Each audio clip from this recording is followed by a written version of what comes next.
নমস্কাৰ বন্ধুসকল, আজি আপোনালোকক মই লৈ আহিছোঁ উত্তৰ পূৰ্বাঞ্চলৰ ভিতৰত সৰ্ববৃহৎ কণী উৎপাদন কেন্দ্ৰলৈ। আৰু এই ফাৰ্মখন বঙাইগাঁও জিলাৰ ঘিলাগুৰি নামৰ ঠাইটুকুৰাত অন্তৰ্গত হৈ আছে।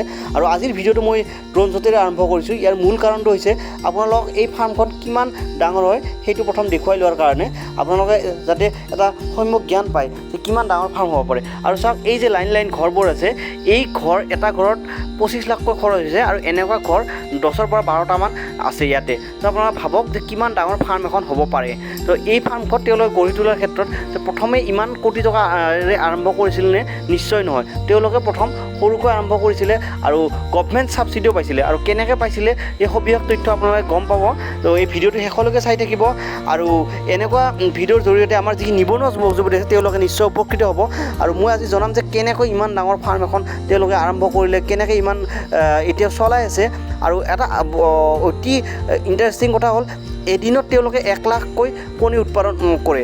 আৰু এই কণীখিনি মাত্ৰ 2খন জিলাত তেওঁলোকে ডিষ্ট্ৰিবিউট কৰে। আৰু এই 2খন জিলাও ভালকৈ নোজোৰে। তো ভাবি চাওক যে কণীৰ কিমান ডাঙৰ এখন বজাৰ আছে, কিমান চাহিদা আছে। তো এই ভিডিঅ'টো আমাৰ নিবনুৱাৰ কাৰণে খুবেই এটা গুৰুত্বপূৰ্ণ ভিডিঅ' হ'ব। তেওঁলোকে যদি সবিশেষ তথ্য গম পায় আৰু তেওঁলোকৰ লগত মই কণ্টেক্ট কৰাৰ কাৰণে মই ডিছক্ৰিপশ্যনত নাম্বাৰ দি দিম, তেতিয়া কণ্টেক্ট কৰি ল'ব পাৰিব।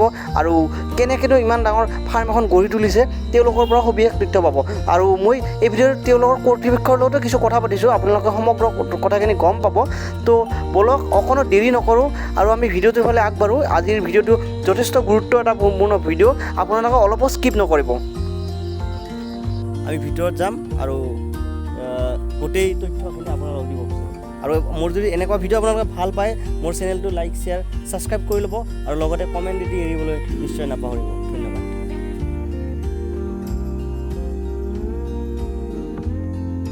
মই আজি আহি উপস্থিত হৈছোঁ এয়া নৰ্থ ইষ্টৰ ভিতৰতে এখন ডাঙৰ য'ত কণী উৎপাদন হয়।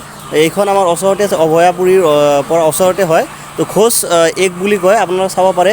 তো এই যিখন প্ৰডাকশ্যন হয়, ইয়াতে যি কণী প্ৰডাকশ্যন হয়, তাৰে মেনেজমেণ্টৰ এজন মানুহ মোৰ লগতে আছে। তেওঁ সমগ্ৰ প্ৰক্ৰিয়া মোক ক'ব।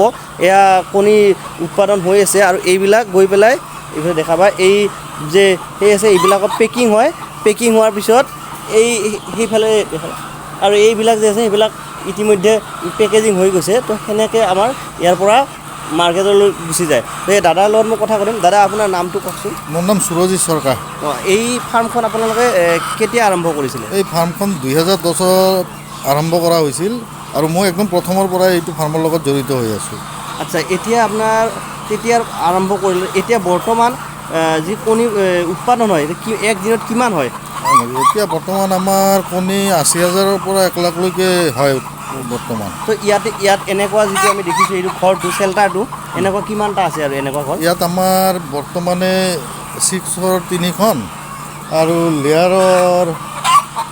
বন্ধুসকল, মোৰ মাইকটিৰ কিছু বিজুতিৰ কাৰণে তেখেতৰ সম্পূৰ্ণ বক্তব্য আপোনালোকৰ ওচৰত মই দাঙি ধৰিব নোৱাৰিলোঁ। তাৰ বাবে মই খুবেই দুখিত।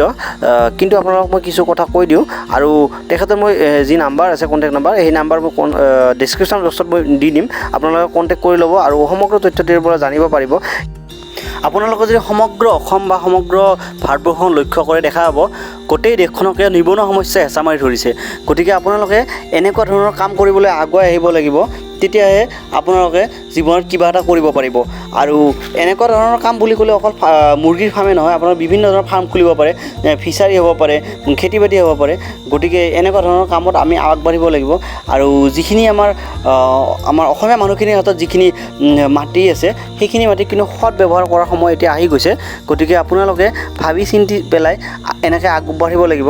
আৰু যি এনেকুৱা ধৰণৰ অভিজ্ঞ ব্যক্তি আছে, তেওঁলোকৰ পৰা আপোনালোকে অভিজ্ঞতাখিনিৰ পৰা শিকিব লাগিব। আৰু নজনাকৈ যিকোনো কাম এটা আৰম্ভ কৰিলে কিন্তু সফল হোৱা নাযায়। গতিকে আপোনালোকে অধ্যয়ন কৰি শিকি বুজি সেনেকৈ আগবাঢ়িব লাগিব। আৰু অৰ্থৰো বহুত কথা থাকে। আৰু এনেকুৱা ধৰণৰ, মই যিহেতু বেংকৰ এজন কাম কৰা কৰ্মচাৰী হয়, তো মই দেখিছোঁ বেংকৰ পৰা কিন্তু লোন লৈ বহুত নিবনুৱা যুৱতী এনেকুৱা কাম আৰম্ভ কৰিছে আৰু সফলো হৈছে তেওঁলোক। গতিকে মই আপোনালোকক এইটোৱে ক'ম যে আপোনালোকেও এনেকুৱা কাম আৰম্ভ কৰিব পাৰে।